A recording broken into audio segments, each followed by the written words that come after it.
Let me guess. You think hitting $20,000 means you're doing okay, right? Maybe you'll breathe a little easier, take a vacation? Haha, wrong. Dead wrong. That's when the real war starts. Because $20,000 is the exact moment you stop being a victim of money and become responsible for what happens next. This is Professor Chalkman, and you're about to learn why the most successful people say $20,000 was harder to deal with than being broke. Look, I need you to picture something with me real quick. You're checking your bank account. Maybe it's a Tuesday, you just got paid, nothing special, and then you see it. $20,000. Net worth, after debts, after bills, real money, and for like 3 seconds, you feel invincible. Haha, you screenshot it, maybe send it to your mom, post a vague caption about grateful and journey. But then, Wednesday happens. You go to work. Same desk, same boss, same anxiety about whether you can afford to fix your car if it breaks down. And you think, wait, I thought this would feel different. See, that's the part they never tell you. $20,000 doesn't feel like freedom. It feels like responsibility wrapped in uncertainty. Because for the first time in your life, you're not broke anymore, but you're not rich either. You're in this weird purgatory where you have options, but not enough options. You could invest it, you could blow it, you could ignore it. And that choice? That's what breaks most people. Because when you had $0, the plan was simple: survive. But at $20,000, you have to decide who you're going to become. You ever notice how people treat $20,000 like it's monopoly money? Haha. They'll have it saved up, feel all responsible, and then convince themselves they deserve a $15,000 car upgrade. I mean, I worked hard for this. Yeah. And now you worked hard to go right back to $5,000. Congratulations. Or they'll leave it sitting in a checking account earning 0.0001% interest like it's a pet goldfish they're keeping alive. I'm being smart. I'm not touching it. Inflation's touching it for you, my guy. But here's the thing. The reason $20,000 is so dangerous isn't because of what you do with it. It's because of what it does to your identity. Let me explain. When you're broke, and I mean really broke, like overdraft fee broke, you know exactly who you are. You're the underdog, the one grinding, the one with an excuse. If I just had more money, But at $20,000, that excuse dies. You have enough to invest, enough to start something, enough to take a real risk. And now the question isn't, can I afford to bet on myself? It's, am I brave enough to? And that's where people freeze. Because betting on yourself when you're broke, that's romantic. That's heroic. But betting on yourself when you have something to lose, that's terrifying. So what do most people do? They protect it. They sit on it. They optimize it. They read 17 articles about high-yield savings accounts. And look, I'm not saying don't be smart, but I am saying there's a difference between being smart and being scared. Let me tell you about 2 people I knew. Both hit $20,000 around the same time, mid-20s, both working regular jobs. First guy, let's call him Alex. Alex treated that $20,000 like a trophy. He was so proud of it. He put it in a savings account, told everyone he was building wealth, checked it every week like it was going to multiply on its own. 5 years later, he had $23,000. Inflation adjusted, he lost money, but he felt safe. He felt responsible. He also felt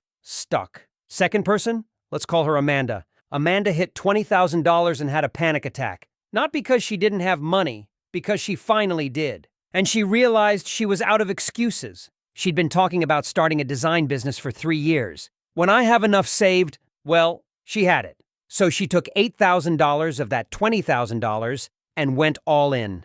Website, portfolio, marketing, courses, the other $12,000, emergency fund, untouchable. And you know what happened? First 6 months, she made $1,200 total.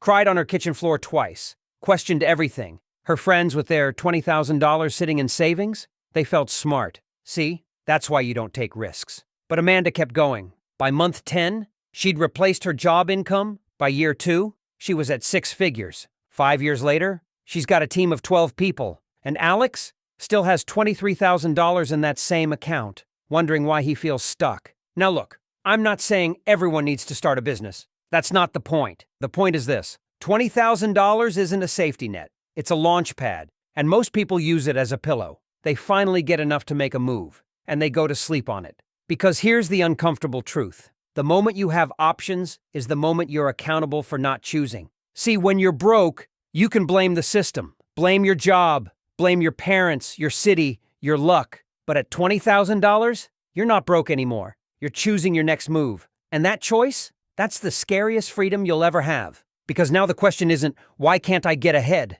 It's why am I not moving? You know what's funny? People spend years trying to get to $20,000. Sacrifice, side hustles, ramen noodles for dinner, and then they get there. And they're more afraid than when they started. Haha. Because poverty gives you clarity. You know what you need, more. But $20,000 gives you options. And options require decisions. And decisions require courage. And courage? That's the one thing money can't buy for you. So what actually happens when you hit $20,000? Here's the truth. You stop being a passenger and become a driver. You stop being shaped by circumstance and start shaping your future. Your brain literally rewires. Studies show that once people cross a certain financial threshold, around $15,000 to $25,000, their prefrontal cortex starts lighting up differently. They start thinking long-term. They start seeing themselves as investors, not just earners. They start asking, what could this become? Instead of, how do I protect this? But only if they let themselves. Most people don't. Most people hit $20,000 and their brain goes, finally, I'm safe. And they stop. They stop learning, stop risking, stop growing. They treat $20,000 like the finish line, when it's really just the starting gun. And 5 years later, they wonder why they're not further along. I did everything right. I saved. I was responsible. Yeah. You were responsible for staying exactly where you are. Picture this. You're standing at the edge of a pool. You've never been a strong swimmer. For years, you watched other people dive in, do laps, have fun. But you stayed on the side, too scared, too broke to afford lessons. Then one day, someone hands you a life jacket, and you think, okay, now I'm safe. Now I can relax. But that's not what the life jacket is for. It's not there so you can stand on the edge safely. It's there so you can finally get in the water. That's what $20,000 is. It's not your reward for playing it safe. It's your permission to finally take the leap, to start that thing, to invest in yourself, to bet on your potential instead of your fear. And yeah, you might fail. You might lose some of it. But here's what nobody tells you. The regret of trying and losing $5,000, that fades. The regret of having $20,000 and doing nothing with it for 10 years? That's the kind of regret that rots you from the inside. So if you're sitting on $20,000 right now, or close to it,